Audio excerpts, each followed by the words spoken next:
Spike's Car Radio starts now.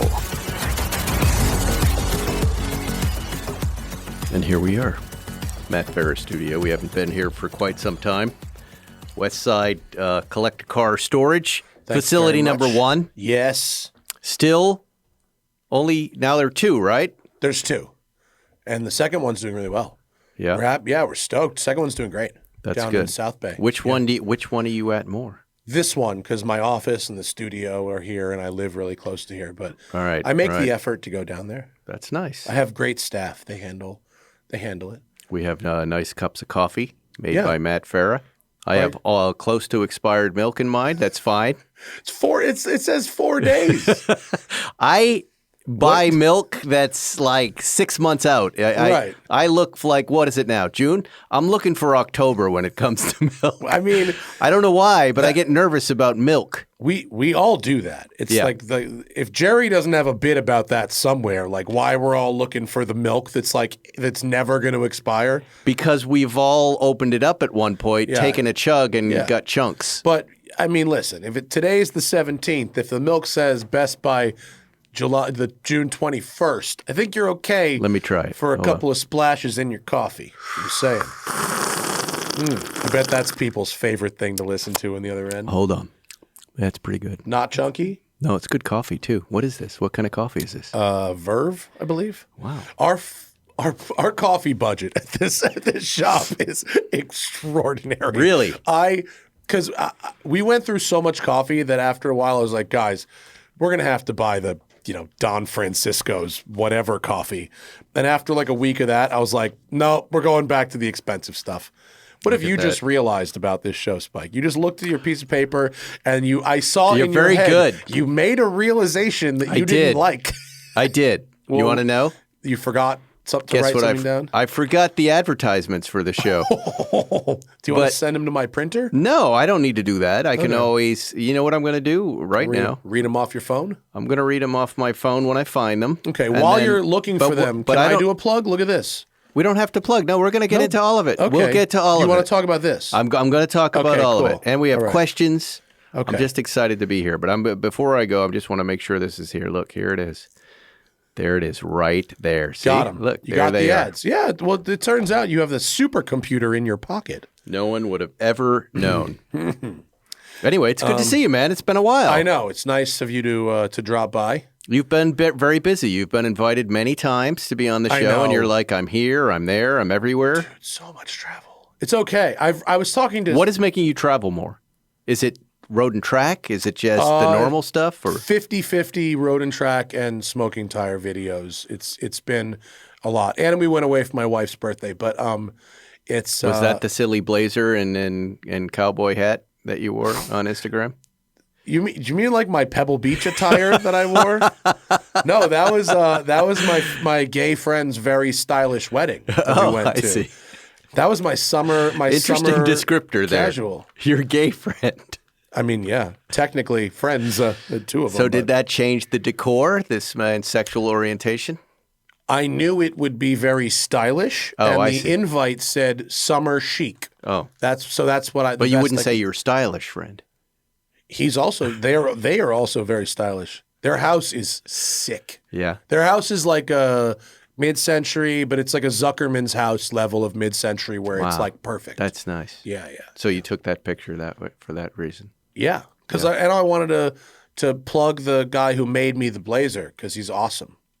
How do you go about getting someone to make you a blazer? Well, I don't think of you as any person's business. Sort of fashion icon in any way, right? I know. I'm not. I dress like garbage.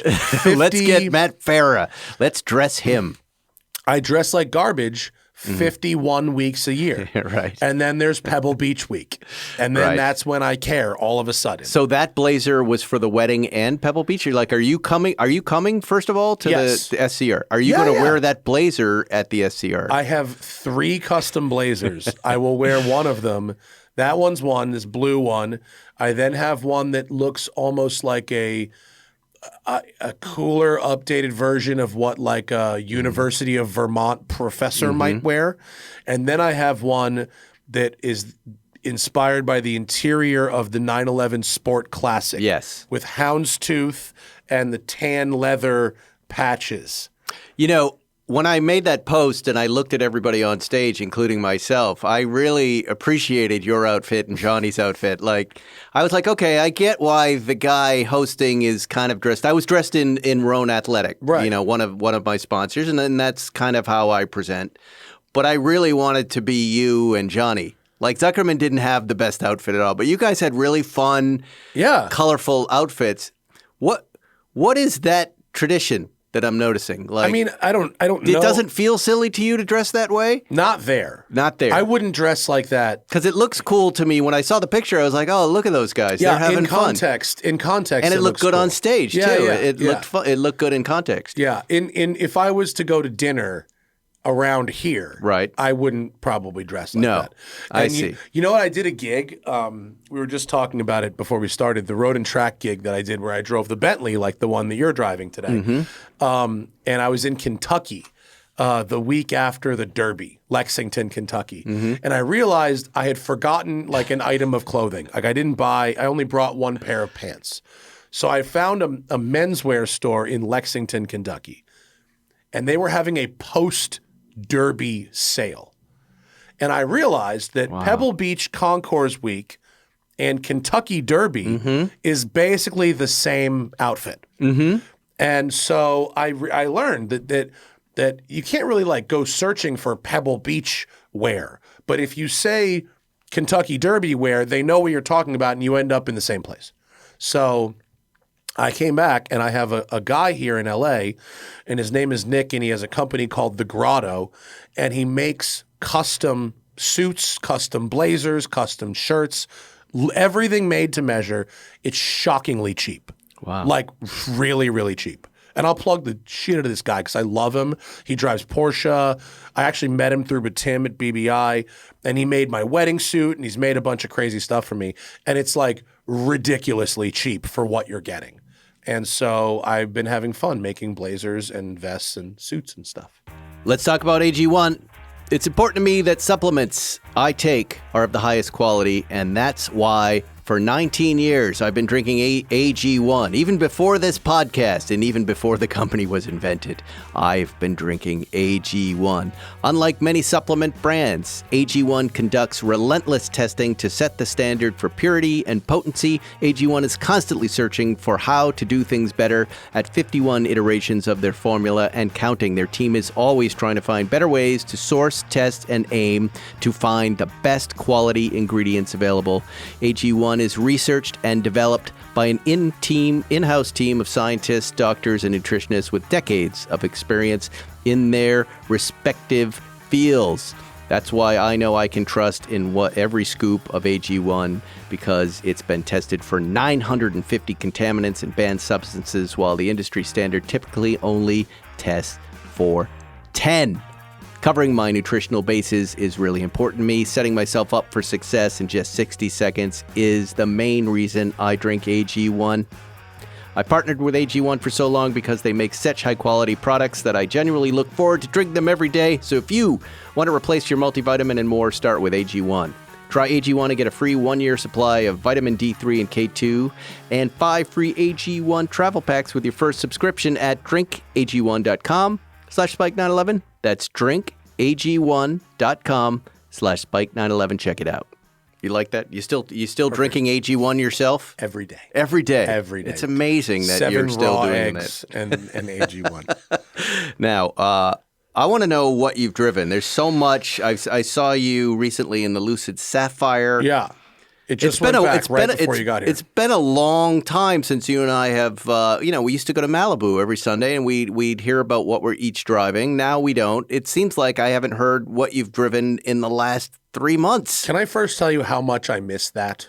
It's unbelievable. I knew when it went away what I was going to lose, but like I didn't realize how many people I relied on that gathering to catch up with, to talk about, to see, and I feel like my social circle has gotten much smaller. It's unbelievable. Which sucks. And also the driving to Malibu, which Yeah. when I did it for the first time in a couple of months, I felt myself relax, and I went, that's what's missing Yeah. from my life. Yeah. But I went and had, breakfast with Bill, and I just don't think that's going to ever get back together, and you're exactly right. There's so much less driving happening. I know. And it was really, you took it for granted, and then it goes away, and then suddenly you're like, you feel like you're in this empty existence. Yeah, and now it feels like driving my own cars is like a chore. I Instead know. of something that I've been talking to Zuckerman about this. Which sucks because, like, I don't want to feel like that. Like, I love this hobby, not just my job. And, like, I feel like I have to find something else to do with my own cars that I don't want something else to do. I want to do that. It's really weird. Stinks. I said that to Zuckerman, too. Like, he and I share cars, and I'll have a car in my garage at home for 3 weeks, and it won't leave the garage. Yeah, it sucks. And I go to, you going to bring it back? Are you putting? I go, I didn't even know it was there. I didn't even know it was there, Zuckerman. I'll just put it back in the hangar, but I haven't driven it. Yeah. Other cars out at Santa Monica, I have not driven them. Yeah. Because we were going there sometimes 3 times a week. Yeah. Right? Yeah. So you'd have these great drives, and you'd start using everything. Yeah. But we have to fix that. We I have to know. fix it. We talked a few weeks ago about, on the podcast, you weren't there, Willow Springs. Like, imagine if one of us idiots bought that and turned that into a weekend event place. I mean, an event space, not just a track, an event space with a track. I mean, whoever does buy it will probably have to do that. Yeah. That's a very expensive place, real far in the middle of nowhere. It is, but what is it, an hour outside of L.A.? Yeah, it's closer than it seems. It does. Yeah, it's closer than it seems. Now imagine this world. Every Cars and Coffee gets big, quick, and then gets shut down. Yeah. That means there's a healthy appetite. Rick Ross knows better than anybody else.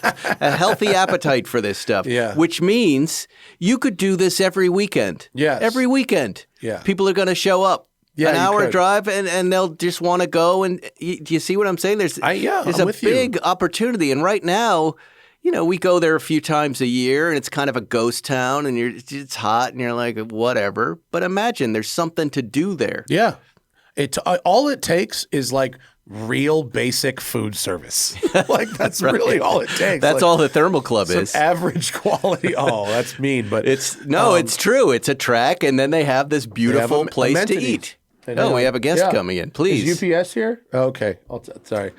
You're a UPS guy? What are you expecting? No, Thaddeus, who just left, Yes. was waiting on that truck. His friend Thaddeus. Yeah. But he just left to go to Newport. I don't think he's coming back. Why would he be waiting on a UPS truck? For his wife had said something here. I don't know. I don't know. The point being, without going up there and just seeing you guys and knowing that you're going to be there, socializing with cars does feel harder.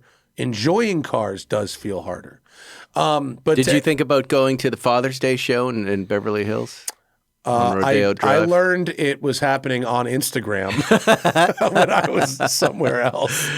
It looked like fun, but but there's so many tourists. It's a good show, but there's so many tourists it kind of ruins it. It's not the hardcore group of guys. That what know. I've been going to what's called the Good Vibes Breakfast Club, which is I on know those guys, Friday yeah. at Newcomb's Ranch, and I like Fatality every weekend.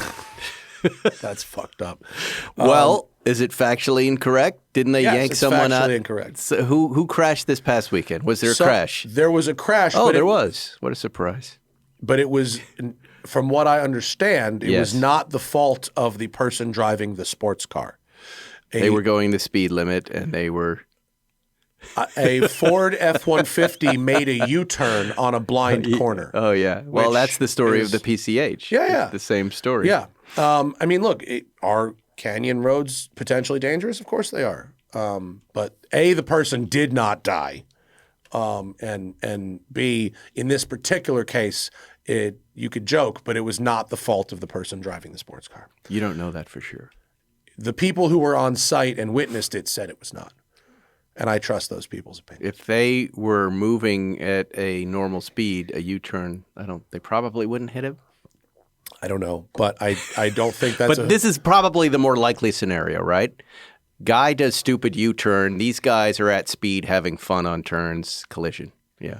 Yeah, okay, but is that the fault of the fact that there was a gathering at a place? No, but it proves my premise that those are very dangerous roads and not suited. All roads are dangerous. Not really suited for people other than folks like yourself or folks that have real experience up there racing and aren't going to crash like that unless a deer goes through their McLaren. There are a lot of amateurs up there screwing around, getting into accidents, and some of them die. And that happens everywhere. No, it doesn't. doesn't just happen up No, there. it does not. Yes, it does. Not as much as the Crest. I mean, because it's on a mountain. Look, I love the Good Vibes show. I think it's a great show. I think you're right about that. It's really fun, nice Friday morning. All I'm saying is people need to be careful up there. Sure they do. You can't just get up there and race like Matt Farah. You can't just get up there and race. I'm not racing. And go 200 like Matt Farah does. These are experienced. You need to look at Johnny's Instagram a little bit more I say carefully. this to Johnny the same way. I harass him the same way. You need to look at Johnny's Instagram. He's doing the same thing. But look, I'm not saying. I think you guys are good at what you do. You're legitimate journalists who know. I've seen you drive. You're a great driver. I've been in the car with you. Yeah. I respect your driving skills. Johnny, I haven't seen, but I'll trust that he's all right. He hasn't hit anything, as far as I know. And I will freely admit, you're better on the racetrack than I am. And I just don't like a couple things. My cars tend to get ruined when I'm up there, and I just don't like to do that. But I also You mean from like gravel and stuff? Yeah. Or they get dirty from bugs, or you blow through your tires in one little trip. But whatever, I can manage that. I just think a lot of folks listening go, well, I'm going to go up there and do the same thing, and then they, get hurt or worse. I mean, look, you just have to be careful. Yeah, it's dangerous. Driving fast on mountain roads, whether it's there or in fucking Japan or anywhere, is a dangerous activity. Do you remember what happened when we were up there? You and I were doing that. We were doing Carrera T and GT3 touring. Yeah. You remember what we saw? What did we see? Were we seeing? Was that when people were doing push-ups in the road? No. What did we see? We saw a guy who had just jumped off the bridge. Oh, yeah. Yeah, the big Tahunga Bridge. Yeah, we saw some people stopped, and we're like, hey, what are you looking at, a bear, a deer? Yeah. And he pointed down, and he this had poor parked guy, his car in the middle of the bridge and jumped. It was really upsetting. That is not great. Yeah. Yeah. Uh-oh, hold on. We have another. Up? The UPS is here. Yeah, I know. UPS. Matt is getting some important information about the UPS. Sorry. The men in brown. And then remember, we were up there with Tom Segura once, and he and I were racing back, and the cops tried to pull both of us over, and I just kept going, and they got Tom. When I once got I was like, you have more money than I do. I once got pulled over in New York City for allegedly street racing someone on the West Side Highway. Right. I was not street racing them. It was just two people going fast. Wow. But I did the old, well, why didn't you pull him over? Exactly. And the cop says to me, we only pull over the losers. Yeah. It's pretty fucked up. He said to Tom, tell your friend he's got to slow down too. Tom's like, he's not my friend. He's just some podcast He's guy. not my friend anymore. No, all right. So anyway, that's what I've been doing with my cars. But, okay, so what have you driven lately that you love? I just gave back Lucid Sapphire, which is, okay, nuts. Let me ask you, because do you think Lucid's going to stay in business? What do you think, honestly? Because I keep hearing they're not. I keep reading it, and I like them. I have concerns. Tell me. I think that, and bearing in mind, a lot of people ask me car industry business questions, and I don't really study this stuff. Okay, I got a lot going on. I don't look through the quarterly earnings reports of these companies. Okay, so I don't really know what their financials look like. What I know is the vehicles are deeply discounted right now. They only have one car. It's a variety of variants of that car, but it's one car. They've got a second car coming out that's it's an SUV, but it's a big, expensive SUV. They don't have a affordable car. They've teased a possible more affordable car, but no one's seen it or knows anything about it. And it's not like I'm seeing them take over the streets. Like how many Rivians? I mean, we're seeing, that's a very good point. I'm seeing 100, 200 Rivians a day. Right. And I see 2 Lucids. And this is in Los Angeles where you would see these things. Right. So, I genuinely don't know. What is your friend driving out there? My friend? Yeah. Who's the guy that was in the spot I just took? What was he driving? Oh, that was the press car guy who took the Sapphire. Oh, that was the Sapphire. Yeah, that was the I Sapphire. See. Yeah. Okay. I I feel the same way. I mean, again, I don't know. I'm just going by what people keep telling me or keep messaging me or what I keep reading. But I think most electric cars right now are heavily discounted. I There's just a thought lot of about choices. replacing my Mach-E with another one. And I went to, Galpin, which is where I would go for another Ford. Right. And the price they offered me was on a lease, same terms, was $200 a month less than I was paying for my previous You one. and I are both Galpin customers now. Yeah, I like that's where I got my Bronco. Yeah, I like them. I've bought 7, 8 cars from them. So I mean, it's not a great time to be selling electric cars. It's not a great time to be leasing them, though. True, 100% true. You can't beat it. It is a leaser's market right now. So I was my son's off to camp in Vermont. We have to go visit in the halfway point for the first time. So you're in the middle of nowhere. I had to do a Hertz rental car, and all of the rental car prices were more expensive than the Tesla option. Yeah. I immediately took the Tesla option. I'm like, well, I don't understand. This is the cheapest. Yeah. This is cheaper than everything else. Yeah. It's cheaper than the stupid Nissan Rogue. Yeah. It's a Model 3. I'm totally taking that. And was it all right for you? I haven't done it yet. Oh, okay. I just did it this morning. But I was totally caught off guard by that. Wouldn't you expect the Tesla? No, because I'll tell you why. You're not charging it at home, so you're really not saving any money. Do they come with free supercharging, or do you have to pay? They'll come charged up, yeah. No, but like if you have to go charge it at a supercharger, just go to the supercharger. It's $14. I mean, it doesn't. Who cares? I don't know. Well, here's why I. You know what I mean? I mean, Hertz will give you a menu of 30 other things that they want you to buy. That's ridiculous. But here's why I think stuff. that people might not want them as a rental on vacation. One is if you're not familiar with how to live with an electric car every day, you may not want to learn it on your vacation, right? I don't think that matters. I mean, Tesla. Tesla is so fast. I mean, when Erica test drove hers the first time, they just threw her in it, didn't tell her anything about it, and she was off. She loved it. Your anecdote being charging valid would be the issue. That's what I'm saying. Yeah, is that it may be less convenient. It takes more time, even though Teslas charge pretty fast. It takes more time than a gas car. It's less convenient than a gas car. And if you're traveling on vacation, your time is a little more valuable. If you're road tripping. Yeah. So here's what we're going to be doing. We're going to be doing back and forth, 50 miles. So I think it's just an entry-level Model 3. Yeah. So 250, 60 miles, maybe full charged. And we're driving 100 miles a day, let's say. Yeah. Right? And we got to do it for 2 days. And the crap hotel that's up there somewhere in Vermont says we have EV charging. Okay. And somewhere 5 miles away is a supercharger. Okay. So I'm going to roll the dice and see if this is easy. Yeah. Or if this is one of those Electrify America, I've got something that I can't charge deals that I've dealt with, on simple trips to Palm Springs with other EVs. You as a Tesla owner, you're not jumping into it blind. Okay, Right, you're familiar with how to find a supercharger, how it works. The car finds it. You press the button. Okay, but you know that. Yeah. You know that. Yeah. And even Tesla delivering Erica a car, they're going to give her more information than the Hertz person. I delivered it, but yes. Whatever. But on a mass scale, Hertz bought so many of those cars. They're so cheap right now. They're selling them too. Yeah, they bought so many more Yeah. than the market demanded. Yes. You know what I mean? Tesla should have been 10 or 20% of Hertz's fleet, not 50%. Yeah. And so that's why they're so cheap because on mass, I've lived with electric cars. I love electric cars. I would almost never rent one when I'm traveling somewhere. Well, that's what I'm going to experiment with. Yeah. Because you're sitting there at home, you're on a computer, and you're thinking about everything will probably go wrong this weekend, and I don't know where this car is going to – I know where I'm picking it up. I don't understand how I'm going to charge it at the hotel. Yeah. It might not even be working, but I'm going to roll the dice on it and see. But my wife she was like, do not do that. Yeah.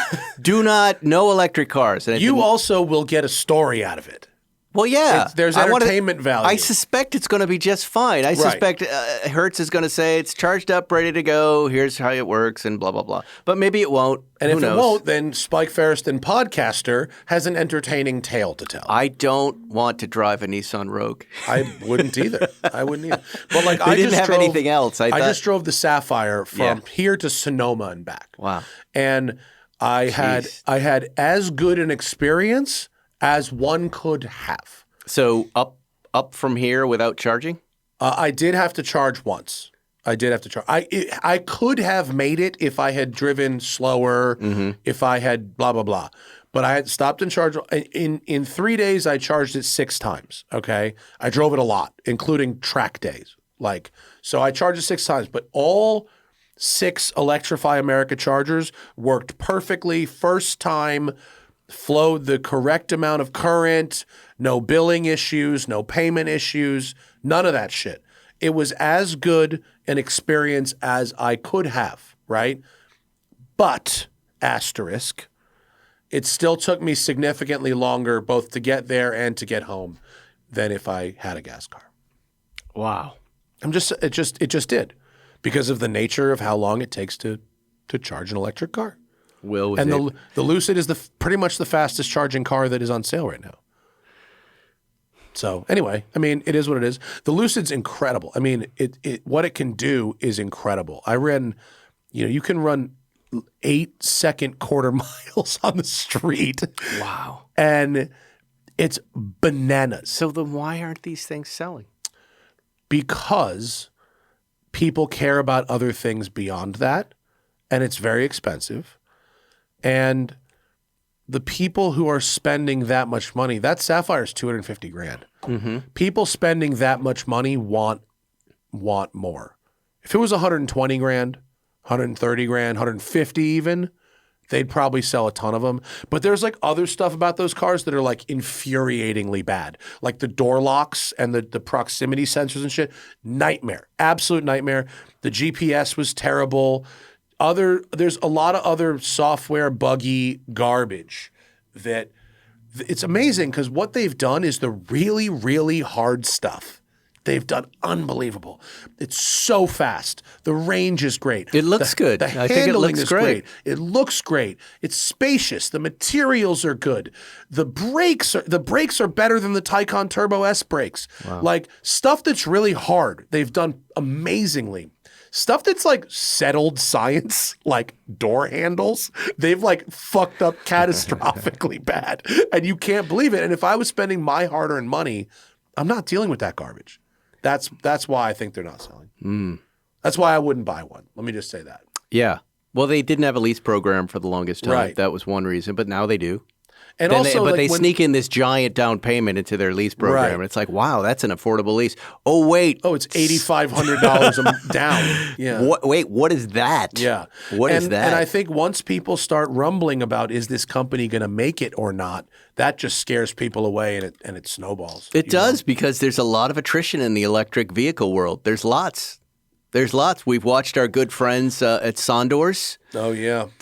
We love that company. We love Storm. We love the bikes. And then suddenly, boom, they disappeared. Yeah. Our friends at Cake. Yeah. Sweet. Those Cake bikes are fabulous. Yeah. Fabulous. They go out of business?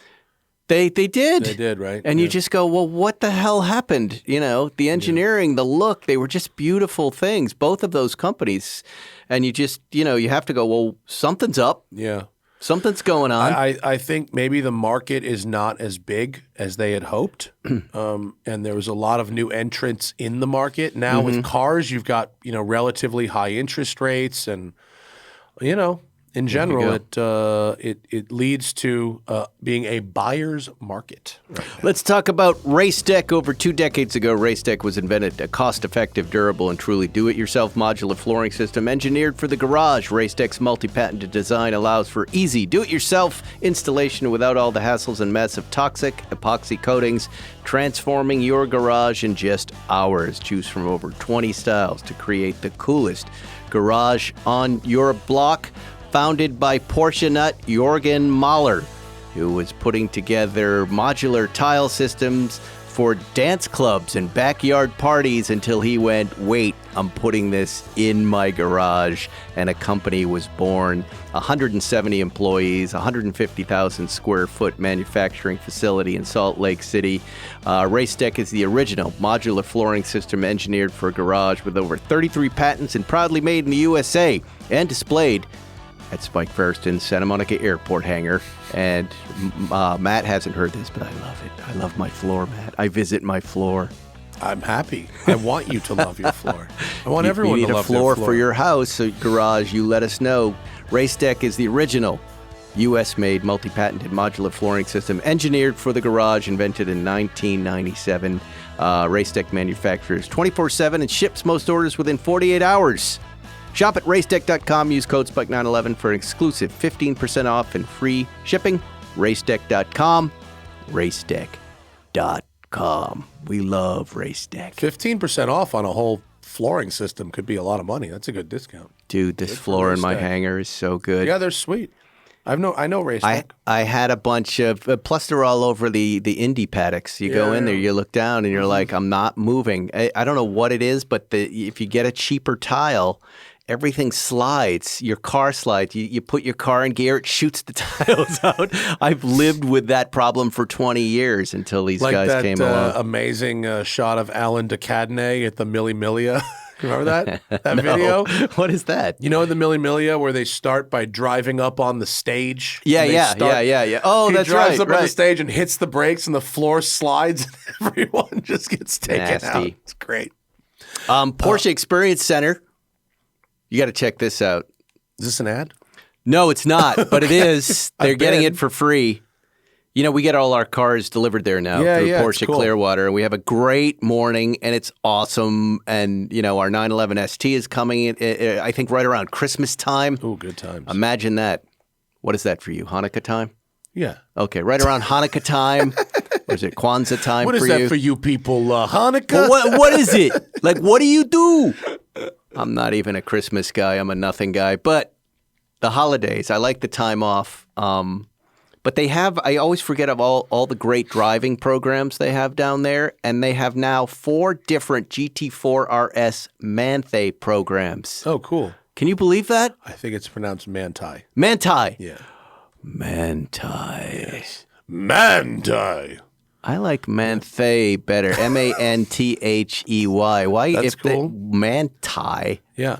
Anyway, those cars are delicious, including that weird dish wheel on the back. Yeah, the wheel. aero disc thing. Oh, yeah. So those work. Those do a lot. Those wheels. Really? Yeah, they actually do. Wow. They have these 4-hour programs to choose from. If you want to go have a good time, and you don't, own these cars, it's worth it. You want to buy something for someone, you want them to pay it, you want them to be excited.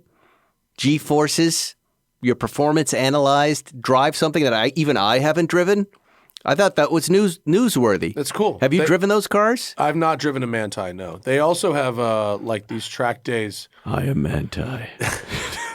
It's like that football player that had the made-up girlfriend, Monte Tio. Right? They also Rosie, have the Mosi Tatupu. They have the track days for bringing your own cars too, like the short programs where you can get track time in your own car. It's pretty cool. A GT4 RS Manta, I would do that program in a split second. You know what else they have? A great happy hour. The bar upstairs. Yeah. They got a real good happy hour. You get high, you get a little drunk, you get out on that track. Exactly. Yeah. The key is to drink and then drive. That's right. That's the crucial activity. Just sign the release and everything's going to be fine. It's not on a public road. That means it's totally legal. Okay, here's another thing, Matt Farah. Yeah.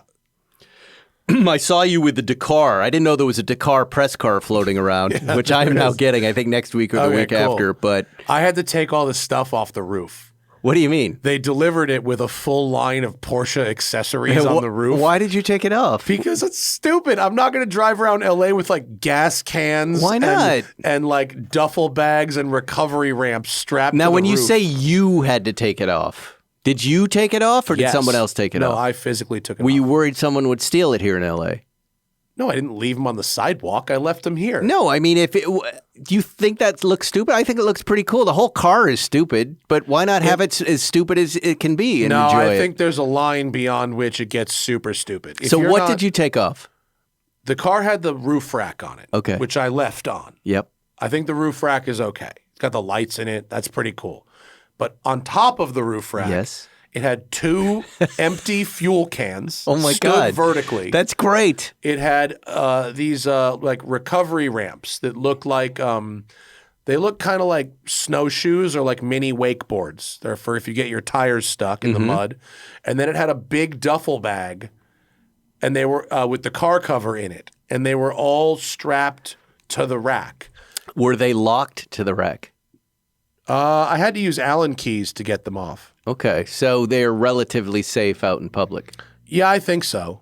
And Yeah. you were nervous about driving that around? You felt No, it? I wasn't nervous. I thought it looked dumb. I thought it was like cosplay garbage, so I took it off. But you have the car for what? 5 days? Yeah, a week. So wait. So, and then I put it back on before I gave the car back.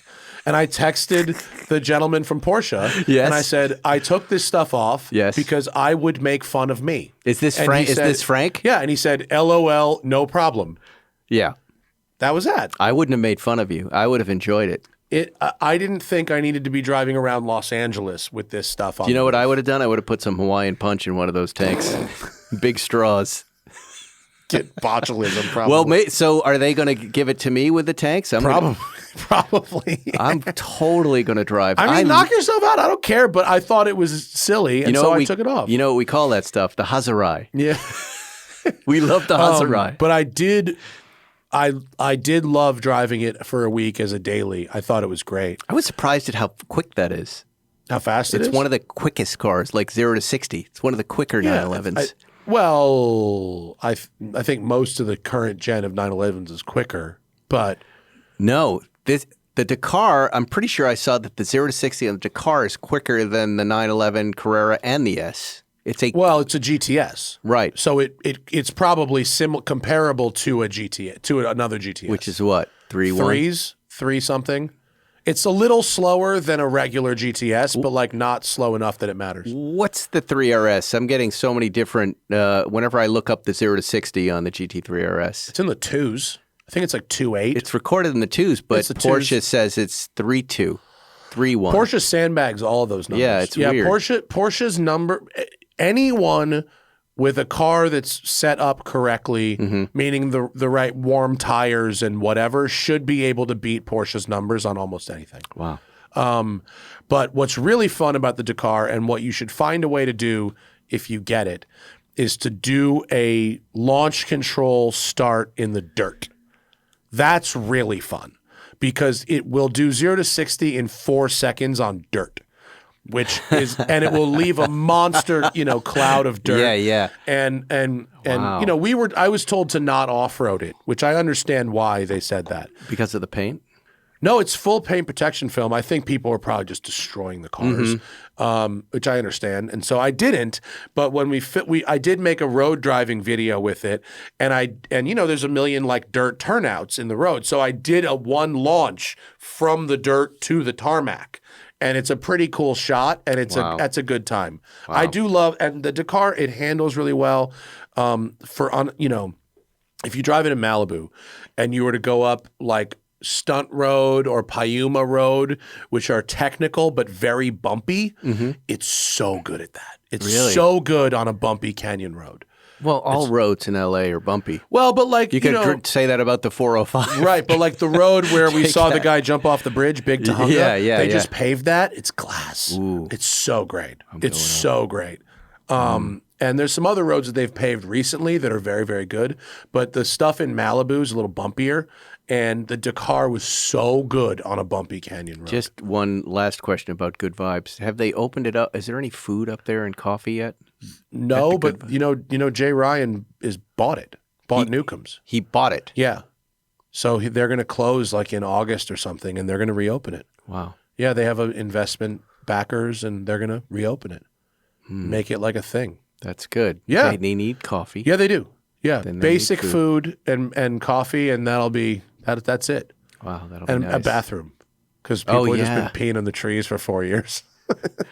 Peeing in the trees. Yeah. That's a good name for today's episode. Have I driven anything else that's worth talking about? Okay, you want to take a break? We have to do questions in a minute, Okay. but I need to ask you about Zach. Did I see him flying in a giant drone? Oh yeah, he did it for Road and Track. You know how that story happened? No.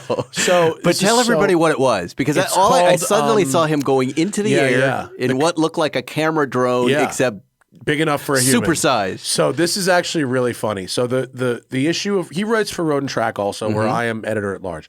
Every issue of Road and Track has a theme. Okay, that's how they're doing it now. The theme of this issue was air. So they talked about aerodynamics. We talked about turbochargers and air pressure, blah, blah, blah, right? And I proposed the, quote, flying car idea. Right. And I had met the CEO of this company Pivotal at a tech conference that I attended, okay? And I had laid the groundwork to do this story, to where I would go fly this thing, okay? And I had lined it all up. I had the test site lined up, the dates, everything was going to be the story of the magazine. I'm about to book a flight to San Francisco, and I say to their person, "Oh, hey, by the way, is there a weight limit on this thing?" And she goes, "Oh, yes, it's 200 pounds." And I go, 200 pounds? I go, I'm 265. I go, I'm not even close to it. Oh, close. Well, you can't fly it. I go, we met in person. Like we hung out for like hours. Yeah. Like, what are you talking about? Right. You could have mentioned this like That sounds like a red flag issue. way before this. And so You met me. and so I said to Zach, like, hey man, like, you want to learn to fly like a Jesus. prototype experimental No. drone? And so he went and he did it. And he went, he had to do 3 days of sim training. And he was only originally just supposed to go like up and hover and come down. But I guess he did so good on the sim that they let him fly it proper. And he flew it around like a bunch. I saw. I was impressed. It was crazy. Yeah, it was I really, was really impressed cool. because Yeah. if one of those rotors goes, it's nasty. You could land it with one down. Oh, but you can. You could, but if could. two go down, it's not good. Boy. And the flight time is really short. I mean, it's like 25 minutes or something. No, that was legit stuntman stuff. It was I was pretty impressed. cool. Yeah, and in hindsight, I'm glad there's a weight limit. There's no I way. didn't- Don't do that. I didn't want to. I didn't No. really want to do it. I'll be honest, I wouldn't have done it. Let's talk about Blue Chew. This episode is sponsored by our friends Blue Chew. Let's talk about sex, Matt, just you and me right now. Guys, remember the days when you were always ready to go? Now you can increase your performance and get that extra confidence in bed. Listen up. BlueChew.com. Blue Chew is a unique online service that delivers the same active ingredients as Viagra, Cialis, Levitra, but in chewable tablets at a fraction of the cost. Best part, of course, it's all done online, so no doctor's visits, no awkward conversations, and no waiting in line at the pharmacy. Blue Chew's tablets are made right here in the USA at Zuckerman's house and prepared and shipped directly to your door in a discreet package with an erection, with an erection on it. Shut up, Zuckerman. Blue Chew wants to help you have better sex. Discover your options at BlueChew.com. Chew it and do it. And we have a special deal for you guys, SCR listeners. Try Three Blue- boners for the price of two. That's right. You get one in the mail. You can use that one. Try Blue Chew free. When you use the promo code SPIKE911 at checkout, just pay $5 for the shipping. That's right. Free Blue Chew at BlueChew.com. Promo code SPIKE911 to receive your first month free. Visit BlueChew.com for more details and important safety information. And we thank Blue Chew for sponsoring the podcast. All right, we have lots of questions for Matt Farah. My favorite thing about Blue Chew is Yes. that they've solved a problem that wasn't a problem. Like, I'm not talking about boners. I'm talking about the taking of a pill. They're like, the pill was too much. Let's make it chewable. That's the problem. let's they drink solved. it. Let's drink it. Let's Before we drink do it. questions, can I just thank the kind folks at Sheffield Allsport for sending a watch that has my face on it? Yes, That's I pretty think amazing. I think you just did think. But I'm not. This was unexpected. There was a Rufus watch added Yeah. and a Matt Farah watch. Were They you said at all you won, insulted? apparently, right? I have it. Yeah. Yeah. Yeah. Well, are I you have going to it. keep it? I gave both Rufuses to Zuckerman, and I have one Matt Farah that I will keep in my. I think I have a Jerry watch, I have a Spike watch, and now I'll have a Matt Farah watch. Why? Did you want it? No. This I'm is like happy. a super nice gift. Yeah. This Sheffield All Sport with my face on it. I'm tempted to do a giveaway for charity so that we can do something really good with it.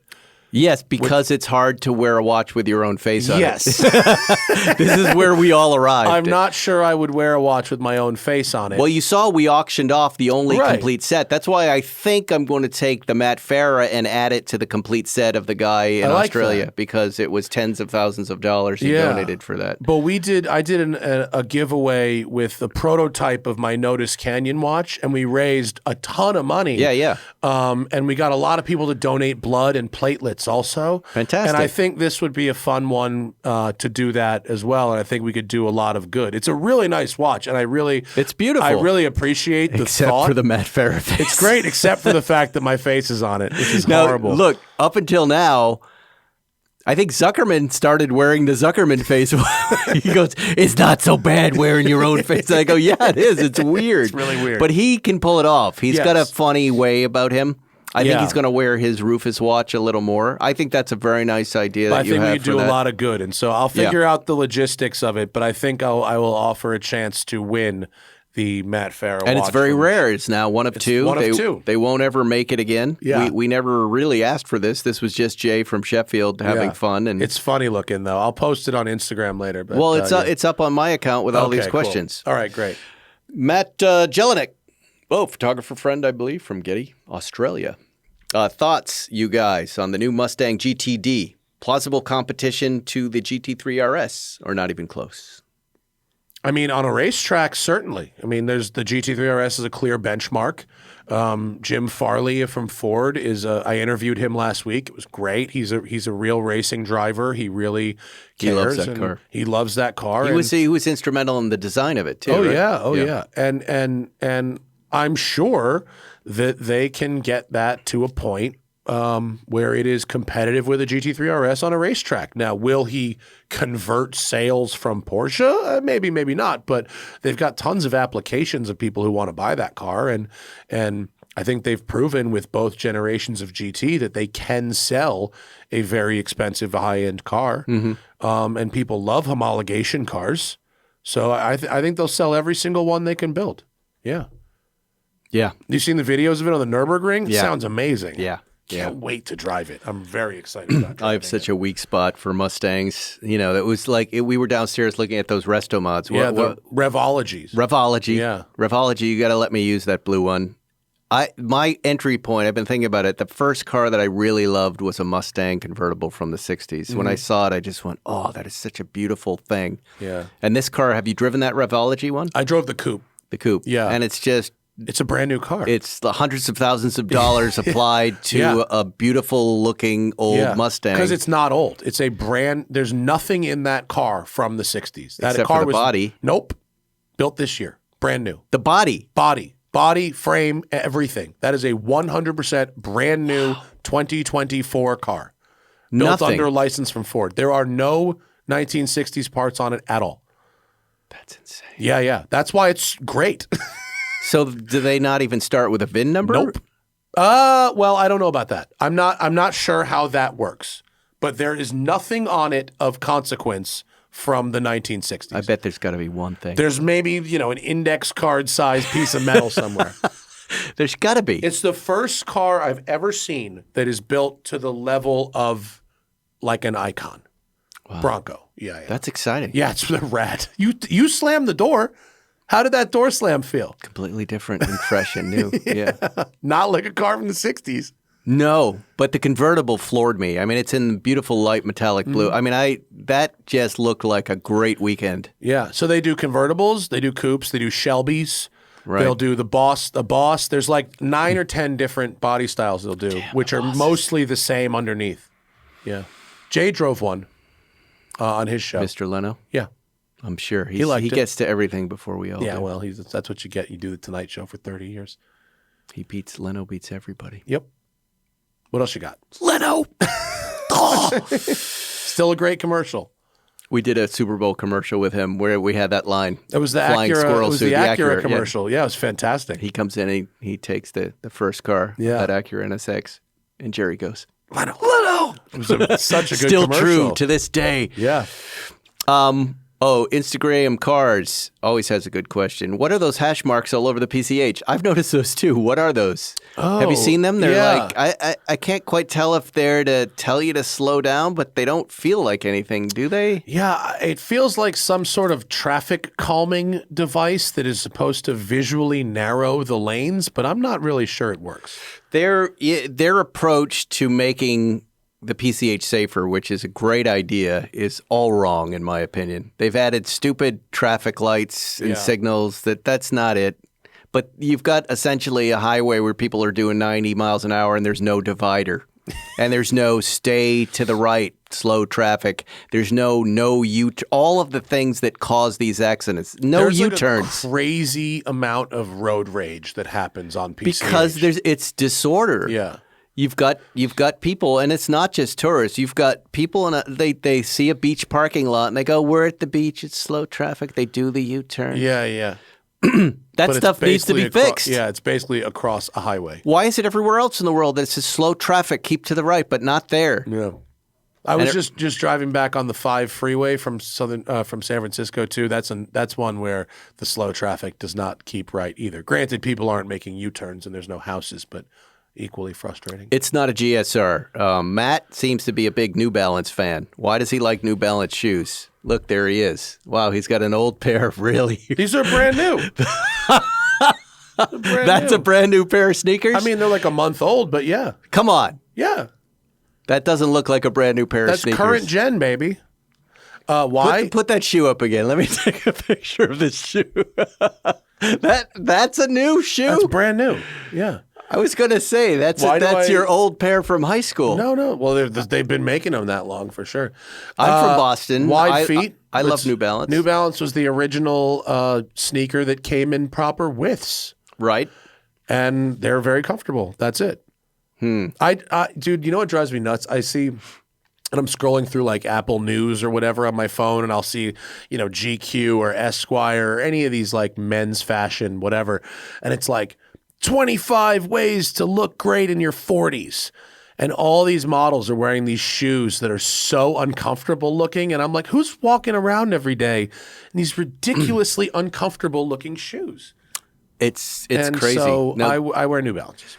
That's why. Gratefully, there's a trend in tennis now towards comfort, because 2 years ago when I started playing, I was just like, this is torture. Oh, really? These things hurt when you put them on, and then you can't walk the next day. Oh, yeah, that's not good. And it's finally changing. But, I mean, that's the whole sneaker movement, too. Like Hoka, they are the first ones to deliver comfort, but hideous design. Right.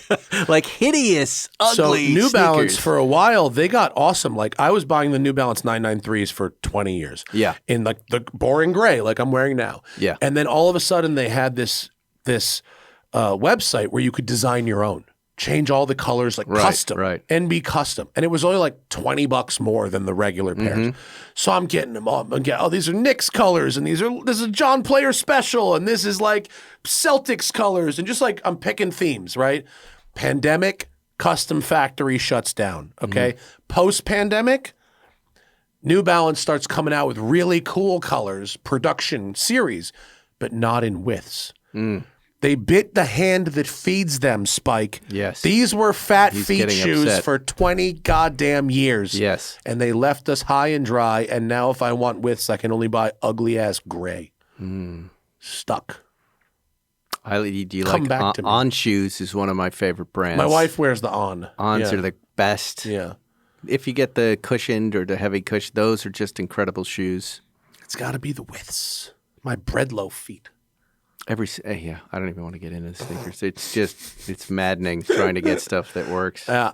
And still, no one's been able to figure out how to stop them from smelling after they start smelling. Nobody.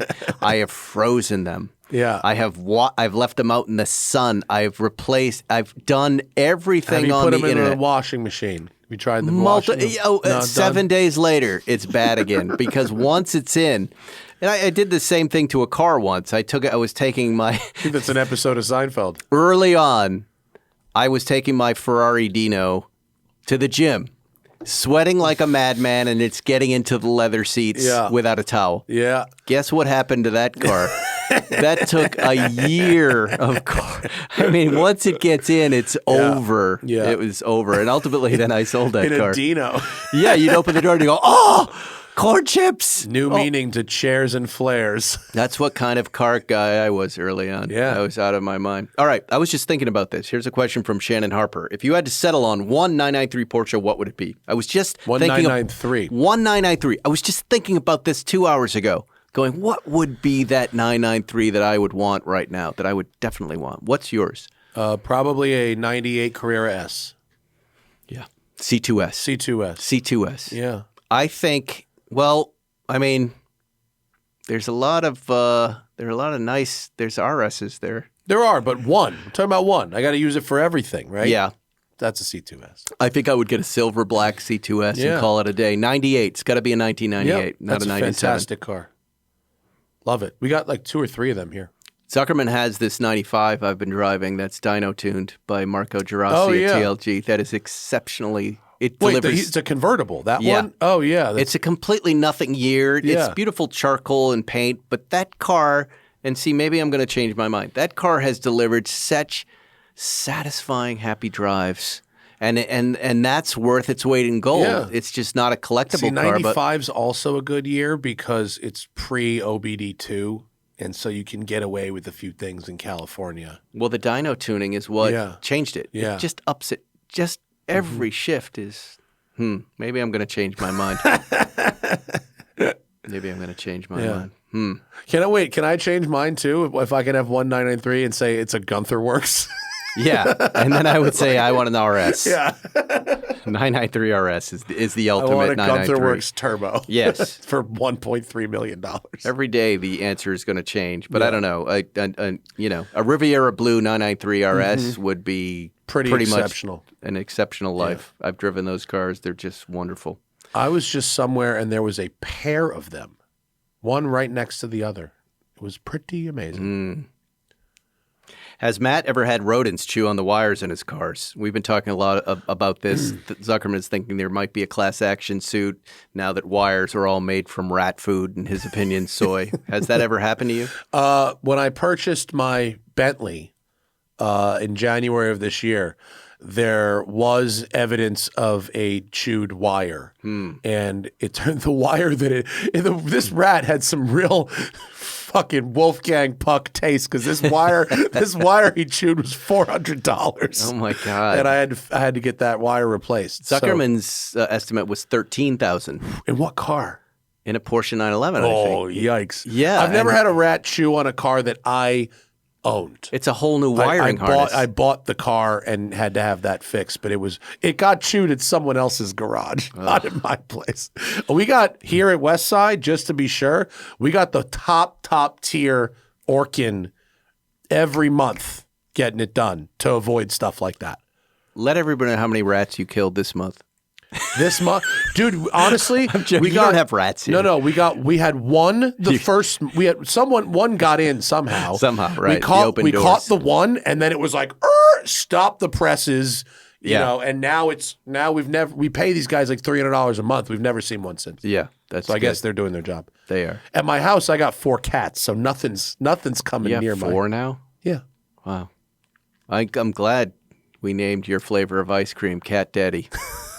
Did you? Yeah. Oh, cool. There's an ice cream thing coming out with a Spike's Car Radio ice cream. I'm benefit super charity. stoked. Yeah, I think your flavor was Cat Daddy something. Okay. I And remember said, you asked me what I liked in ice cream, and I gave you a list. we made it. Awesome. It's got Bill's cookies in it, Malibu Kitchen That's cookies. fucking rad. I can't wait. That's so awesome.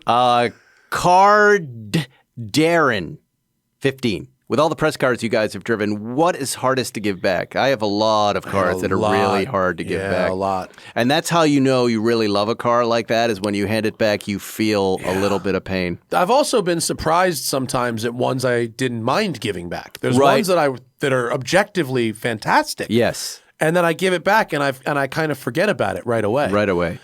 The 750 McLaren, I mean, that's Very hard to give back. very, very hard to give hard. that back. I mean, there's nothing wrong with that car. That's How about a Ferrari Pista? Did you ever get I never got a Pista. I got a 488 Spider that was superb. nearly impossible to give back Ferraris? The Bentleys, the GT V8S. I don't So think there's hard. a better car on the planet. It's horrible. That's the best This car car in the that I world. drove here, I was so happy in it. It's so perfect. It's it's this color dampened, so it's like that amethyst, but It's darker. very nice. The one I had a couple months ago was Moroccan blue, and it crushed. It Yeah. was so great. The ST, the 911 ST, exceptional. Yeah, Porsches are always hard for me to give back, but sometimes it's just the most basic Boxster, just because I've had such a lovely week in it. Look at this. Look at this color. This is fantastic. It's in the rain, but that's the Morocco blue. Oh my Look, God. isn't that Yeah, amazing? yeah, that's great. Just spectacular. Bentley is getting much better and better, aren't they? It seems so like great. year to year, they're really, just dialing it in. yeah, right? Yeah. Have Does you this one have noticed the that? stone dash? No. Did you have the green flying spur though that had the stone dash? Yeah. That was crazy. Yes. Like the granite countertop dash. Yeah. It was nuts. I love that. You don't want to like them, but then they immediately No, you're just like, become part of they're your life. the best. They're so good. Yeah. I've had such a positive response to this one, which surprised me because I Yeah. thought, all right, I'm driving a purple Bentley around. Let's just see. And nope. The You should try my Turbo R. It's a good time. It's cool. Oh, yeah. I wanted to ask you about that It's car. lovely. Yeah, That car's great. It's really we put about 2,500 miles on it in 6 months, which for me is a lot because Mm-hmm. we don't go very far. And it's just everybody loves it. Wherever Yeah. you go with it, Yeah. they park it up front at the valet. Yeah. Everybody loves it. It's the coolest. RPM X100. Matt has been working to sell a few cars. Do either of you guys see a big difference between sites like BAT, PC, or PCAR, or C&B, Cars and Bids? Do you like the certain models, makes, examples, types for each? Yeah. What's going on with these sites, in your opinion? I do see a difference. British Trailer still has the biggest audience. They do. But they also have the most, they put out the most auctions. Right. And they also have the longest turnaround time from when you Right. submit it until it gets listed. Cars and Bids, if it's a newer car, like 1995 and newer, and particularly if it's something that's not too exotic, sort of a regular enthusiasts, not super rich enthusiasts. Cars and Bids, their interface is great. The website, the process of listing, the process of interacting with the commenters, the bidders, and the team during the listing. I actually think that's probably the best piece of software of them. P-Car Market has been good for us up until this most recent auction that didn't really go very well, that Spike hypothesized it was because of the color of the car. Yes, it's burgundy. Spike said nobody likes burgundy, which I is, do. Okay. You want to buy it? But historically, burgundy is kind of a tough sell for Porsche Yeah. for some reason. Could be. It didn't get quite what the seller wanted, but that's okay. And now we've got the Sotheby's one too. Sotheby's just got into the space. They just emailed me, and they have an online platform as well, which I haven't used So yet. did Supercar Blondie. Yeah. She's got her own. Interesting. I've heard everybody's struggling except for Bring a Trailer. I've heard, because of the pandemic, things were hot. Yeah. And then things cooled off. And, not that they're, going out of business or anything, but that everybody but Bring a Trailer, because of their community, has gone down a little bit. Well, look, and it's a little not tougher. every car is investment grade. That's Right. the truth. Right. I mean, the 2 years where it seemed that way was an aberration, not the new reality. And so, sellers, in my personal experience, and I'm talking about people that are asking me to help them sell their cars, which is part of our business here at WCCS, these clients of mine are asking me to get 2023's prices today or 2022's prices today. Right. And it's not going to happen. What's your general assessment of the collector car market? My general assessment is unless the car is truly rare and magnificent, really something rare and magnificent and special, regular enthusiast cars, I'm talking about regular series production 911s, regular series production Ferraris and BMWs and stuff, are down 25%. Wow. The watch market too. Yep. Watch market's down 20 to 30% depending on what the watch is. Yeah. We've been It's in a buyer's market though. We've been in these cycles. I've been in them for 30 years. Yeah, they happen. When you buy well and you have something you love, you don't mind when the price goes down for a little while. And guess what? It tends to go right back up and then past. And it's I mean, the thing is, if you can afford to hold, hold. Well, I always say just buy something you love. Yeah. And then you're going to love driving it. And someday maybe somebody will make money on it, whatever. Yeah. I sold my Ferrari a couple weeks ago, my 328. Oh, you did? Yeah, I did. Time to go?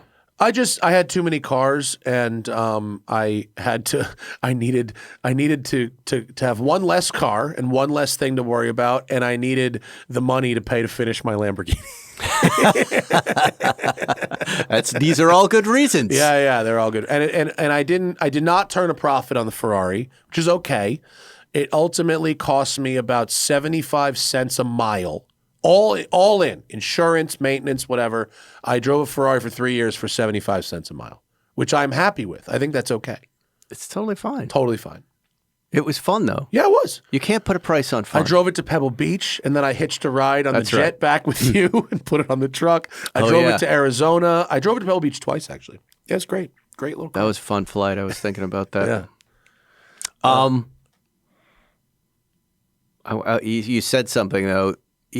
I've learned that in my old age, because I'm, 96 and I'm about to perish, that you cannot put a price on fun. No. When I think back of all the fun I've had, I don't even remember what things, I don't care because there's the fun, the drives, the things that you've done that are fun. You can't just buy that.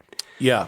You know what I mean? So I could care less about did you have a good time in the 328? That's what you're going to remember. I did. You're not going to remember the amount. It never left amount. me stranded. Right. I never had and you had a vintage Ferrari experience. Yep. And there you go. Absolutely. The good and the bad. Yeah. I've had 3 of them. Yeah. They all were engine rebuilds. Hey, here you go. Yeah. Day 1, $35,000, please. You need a new what? Yeah. And then next time, $45,000. It just but I don't even think about that. I think about how the drives, the fun I had, the trip to the gym and making it stink, the drive up the street, the long rides home from Pebble. I mean, that's it. We're not here for that long, folks. Yeah. I understand where, cars are expensive for people, and I get that you want to get as much money out of it as you can at the other end. I get it. But if you start to think about it too much as an investment as opposed to a vehicle for fun, no pun intended, then you're not going to enjoy the hobby the same way. You're not. You're better off buying something a little less expensive. Exactly right. And using it as a car.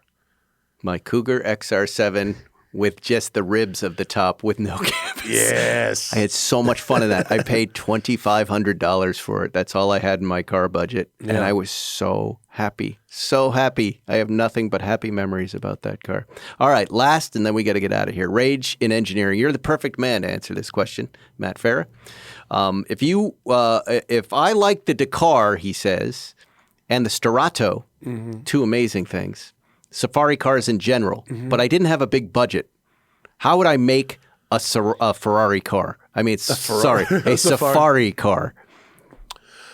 Well, how would I capture that magic of the safari cars like the Starato, the Dakar, and something smaller? What would you do? You can buy ready-made kits that will effectively safari a variety of sports cars. There's a kit for the Toyota 86 and Subaru BRZ. There's a kit for the Miata.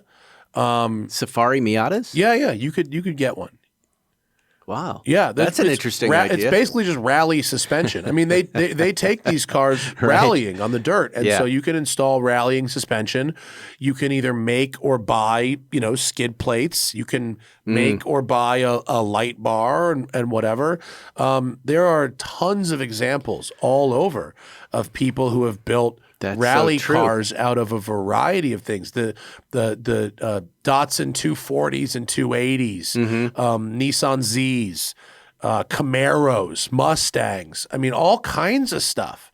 Crawford Performance in Ohio, I think they wants to make a Safari Subaru Crosstrek out of my son's car. Well, that's like almost. I mean, that's almost all the way there already. That's pretty close. He wants to do it, and I'm like, but it looks so good the way it is. So you're sure? Yeah. Zach and I made a film called All Cars Go to Heaven, where I bought a BMW E46 wagon for like a 323 or 325 wagon for $2,500, and I bought a set of yellow speed rally coilovers for gravel rally. It was like an 1.5 inch lift, bigger tires, and I smashed this thing on the rally stage. It was great. Wow. It still lives at Rally Ready Driving School. You can take a class in it right now. But there are, pick the car you like and just start Googling, rally suspension 4. And I'd be surprised if you didn't find a kit that was off the shelf for almost any sports car you can imagine.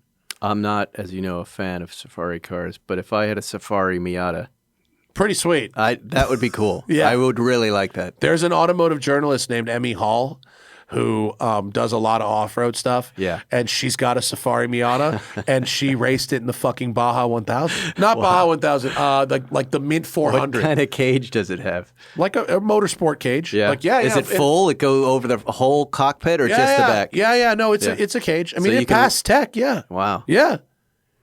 It's real cool. It's pretty awesome. Now you got me. So thinking. you can do it on almost any like regular production sports car. You could build a rally car out of if you wanted to. There you go. Yeah.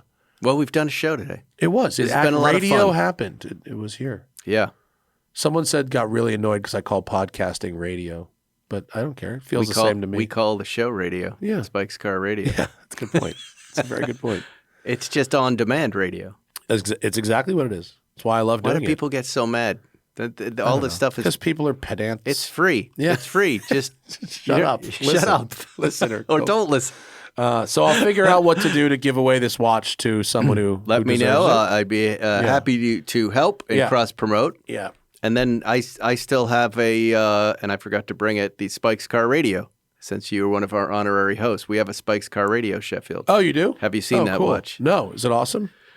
Yeah, we sold a lot of them. Oh, it's the blue one. Doesn't. Yeah. The blue one. No, I did see it. I'm sorry. Yes, I did. I have one for you. Yeah. And they sent me one of their automatic movement ones. That's Which really one? Nice. I feel. Is it black? Yes. Yeah, it's black.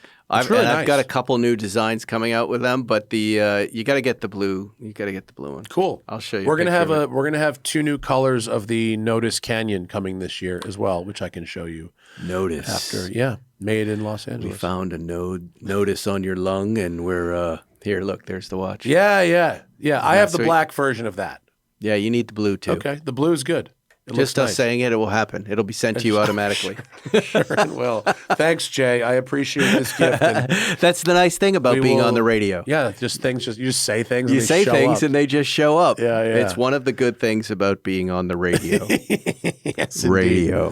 Thanks for coming to my place. Yeah, we'll see you soon. Yeah, this is fun, and we'll figure out Pebble Beach in a minute. We haven't figured out how to get up there yet, but I will be there. When do you go up?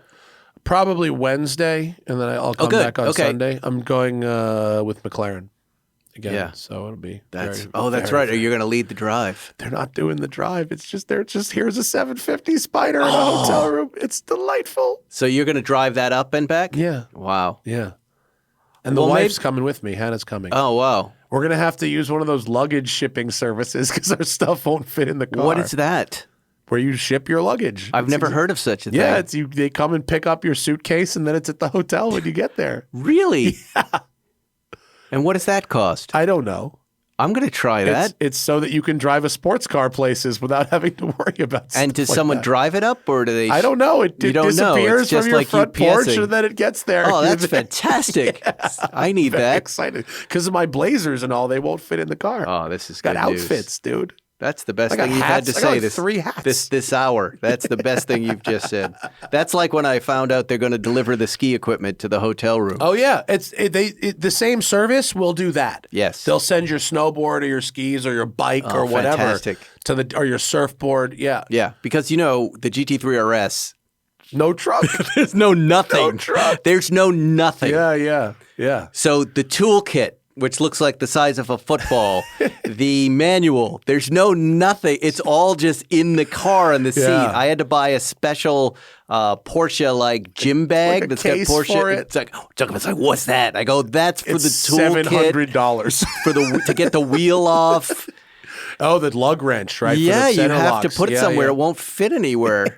They jammed it into the glove somehow, and I took it out and I went, "What is this?" And then so it funny. never went back in. That's really funny. I told you what. So a service like that, forget it. I literally complained to Andreas Preuninger about this, about there not being a trunk. I was like, bro, what are you doing? Yeah. And he said to me, dead ass, he said, our RS customers will suffer any inconvenience and pay any amount of money if the car goes faster. Yes. That is it. And I was like, well, I can't argue with that because these things are 100 over and okay. And I couldn't argue with that. He's right. He is right. I mean, as a motorcycle rider, I love the challenge of getting things onto a motorcycle. Yeah. So it's the same for me. He's right. And also, that's why I don't want a GT3 RS. But like, okay, fine. I don't need one. My GT3 RS video went up today, by the way. Go watch it. It's me and Zach drove it. You do need in one. On the mountain, 40 degrees and raining. It was boy. the spray coming off of the wing is crazy looking. It looks like a cigarette boat. I love that car. I absolutely love It's that not car. for me, but I respect it. Yeah. I love the ST. That's for me. And my car is for me. I love that car too. Yeah. I love them all. Well, I love them all.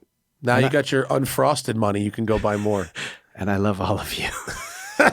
Yes, that's how it works. My family is really good at spending all of that. Oh, I'm sure I have to I'm keep sure they working. spend more than you. I have to keep working. I have to keep working. Like all of these folks listening, we have to go make the money. We have to work every week. We have to pay for these nice things that we do. I have 4 jobs. I probably don't That's need right. that, but I have expensive Good friggin' for you. taste. Good for you. See All you right. later. We'll see you next week on Spike's Car Radio. Thanks for listening to Spike's Car Radio. Listen to new episodes every Wednesday and be sure to subscribe. Now, I'm gonna take a nap.